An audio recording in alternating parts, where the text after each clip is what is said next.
Hi ನಮಸ್ತೆ, ನನ್ನ ಹೆಸರು ನಾಗಮಣಿ, ಹೆಲ್ತ್ ಕೋಚ್ ಮಾತಾಡೋದು. ಇವತ್ತಿನ ವಿಡಿಯೋ ಬಂದುಬಿಟ್ಟು ಏನು ಗೊತ್ತಾ, ಅಫ್ರೆಶ್ ಅಂದರೆ ನಾನು ಹರ್ಬಲ್ ಲೈಫಲ್ಲಿ ಫಸ್ಟ್ ಟೇಸ್ಟ್ ಮಾಡಿರೋ ಪ್ರಾಡಕ್ಟ್ ಬಂದು ಅಫ್ರೆಶ್ ಏನೆಲ್ಲ ಯೂಸ್ ಆಗುತ್ತೆ ಅಂದರೆ ಏನೆಲ್ಲ ಬೆನಿಫಿಟ್ ಆಗುತ್ತೆ ಅಂತ ತಿಳಿಸ್ಕೊಡೋದಕ್ಕೆ ಈ ವಿಡಿಯೋ ಮಾಡ್ತಿರೋದು. ಹರ್ಬಲ್ ಲೈಫಲ್ಲಿ ಅಫ್ರೆಶ್ ಫಸ್ಟ್ ಟೇಸ್ಟ್ ಮಾಡಿರೋದು ಬಂದು ನಾನು ಅಫ್ರೆಶ್ನ ಸಕ್ಕತ್ತಾಗಿದೆ. ಇದು ಬೆನಿಫಿಟ್ ಏನೆಲ್ಲ ಇದೆ ಅಂತ ನಿಮಗೆ ತಿಳಿಸ್ಕೊಡ್ತೀನಿ. ಅಫ್ರೆಶ್ ಯೂಸ್ ಮಾಡೋದ್ರಿಂದ ಇದರಲ್ಲಿ ಮೆಟಬಾಲಿಸಮ್ ಇನ್ಕ್ರೀಸ್ ಆಗುತ್ತೆ. ಅಂದರೆ ನಮ್ಮದು ಏನೇ ತಿಂದು ಏನೇ ಊಟ ಮಾಡ್ತೀವಲ್ಲ ಅದನ್ನು ಎನರ್ಜಿಯಾಗಿ ಕನ್ವರ್ಟ್ ಮಾಡೋದಕ್ಕೆ ಹೆಲ್ಪ್ ಮಾಡುತ್ತೆ.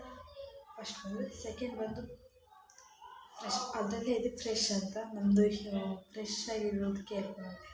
ಅಂದರೆ ಹೊರಗಡೆ ಆಚೆ ಕಡೆ ಕೆಲಸ ಟೈರ್ಡು ಅಂತ ತುಂಬ ಟೈರ್ಡ್ ಆಗ್ತಾ ಇರ್ತಾರೆ, ಅದು ಮನೆ ಒತ್ತಡ ತುಂಬ ಟೆನ್ಷನ್ ಆಗ್ತಾ ಇರ್ತಾರೆ. ಒಂದು ಅಫ್ರೆಶ್ ಕುಡಿಯೋದ್ರಿಂದ ಒಂದು ಮೈಂಡು ಫ್ರೆಶ್ ಆಗಿರುತ್ತೆ.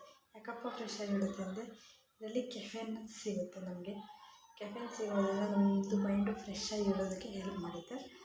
ಇದು ಮತ್ತು ಲೋ ಕ್ಯಾಲರಿ, ಅಂದರೆ 3 to 4 ಕ್ಯಾಲರಿ ಸಿಗುತ್ತೆ ಅಷ್ಟೇ.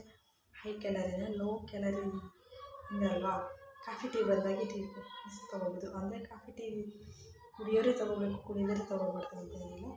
ಕುಡಿತಾ ಇದ್ದರೂ ಅದ್ರ ಬದಲಾಗಿ ಫ್ರೆಶ್ನ ಯೂಸ್ ಮಾಡ್ಬೋದು. ಕಾಫಿ ಟೀ ಕುಡಿಯೋಲ್ಲ ಅಂದರೆ ಯೂಸ್ ಮಾಡ್ಬೋದು. ಇದರಿಂದ ಮೈಂಡ್ನ ಫ್ರೆಶ್ ಆಗಿರೋದಕ್ಕೆ ಹೆಲ್ಪ್ ಮಾಡುತ್ತೆ. ನಾನು health coach, weight loss weight gain health ಬಗ್ಗೆ ಇನ್ಫಾರ್ಮೇಷನ್ ಕೊಡ್ತೀನಿ.